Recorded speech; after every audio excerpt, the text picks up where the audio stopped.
राधे राधे महाराज जी, यदि किसी व्यक्ति को अपनी कमजोरियां मालूम हो लेकिन वो उन्हें छोड़ नहीं पा रहा हो और कई बार परिस्थितियां ऐसी बन गई हो कि वो सही मार्ग पर टिक ही ना पा रहा हो, तो क्या करें महाराज जी? भगवान से प्रार्थना करो और नाम जप करो। आगे चलकर ऐसी बुरी स्थिति दे दी जाएगी कि होश ठिकाने हो जाएंगे आपके। अभी समय ठीक है, पुण्य चल रहा है, तो मनमानी आचरण करने के लिए मन विवश कर देता है, लेकिन जब कर्म फल आता है ना, तो सिर्फ त्राहिमाम निकलता है और भोगना पड़ता है ना।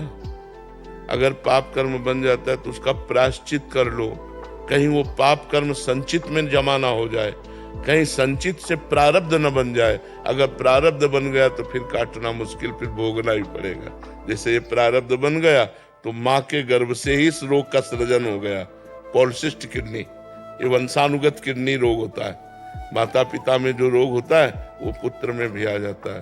तो 30-35 की अवस्था में प्रकाशित हो गया और तब से लेकर अभी तक ये तो भगवान की शरण में है, इसलिए चल रहा है। तो हमें लगता है मनमानी मत करो, डरो, पाप कर्म से डरो, मन को डराओ कि अगर ऐसा पाप कर्म करोगे, कैंसर हो गया तो, किडनी फेल हो गई तो, नाना प्रकार के रोग हैं, कोई रोग हो गया तो डराओ मन को। गलती मत करो, नहीं वो गलती जब दंड रूप बन करके आएगी तब नहीं मिटा सकते, फिर भोगना पड़ेगा, अवश्य अवश्य भोगना पड़ेगा। इसलिए हमें लगता है अभी मनमानी मत करो। तो ये काम एस जो काम है यही हमसे ऐसा करवाता है।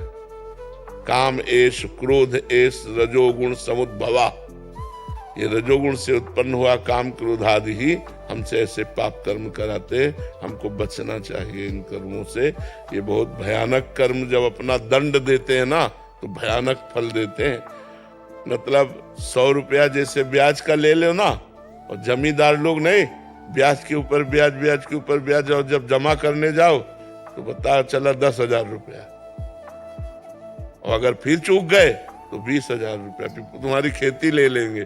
ऐसे ही कर्म है, छोटा सा कर्म पाप कर्म, वो ब्याज पर ब्याज, ब्याज पर वो भयानक रूप बन करके जब बम की तरह गिरता है तो धज्जियां उड़ जाती हैं, शरीर की धज्जियां। एक्सीडेंट हुआ ये सब, या कार में आग लग गई, बैठे बैठे जल गए। क्या क्या दंड है आप देखो ना, संसार में क्या क्या दंड है। इसलिए हमें डरना चाहिए कि हमसे पाप कर्म न बने। भगवान का भजन करो, अपने मन को रोको, डराओ अपने मन को कि कोई पाप कर्म न बने। अगर जाने अनजाने में हो गया हो तो प्रायश्चित कर लेना चाहिए उसका। जैसे भगवान का नाम जप है, श्रीमद् भागवत महापुराण का सप्ताहपारायण है, किसी तीर्थ में जाकर कोई मंत्रानुष्ठान है, और उस पाप के नष्ट करने के लिए मन में चिंतन करे, संकल्प करे कि वो जो हमसे पाप हो गया वो नष्ट हो जाएगा।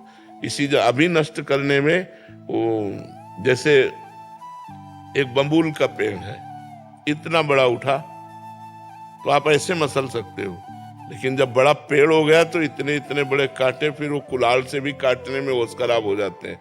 ऐसे पाप कर्म है ना, अभी उठा तो आप मंत्र जप, नाम जप, अनुष्ठान के द्वारा उसको नष्ट कर सकते हो। नष्ट हो गया, खत्म हो गया।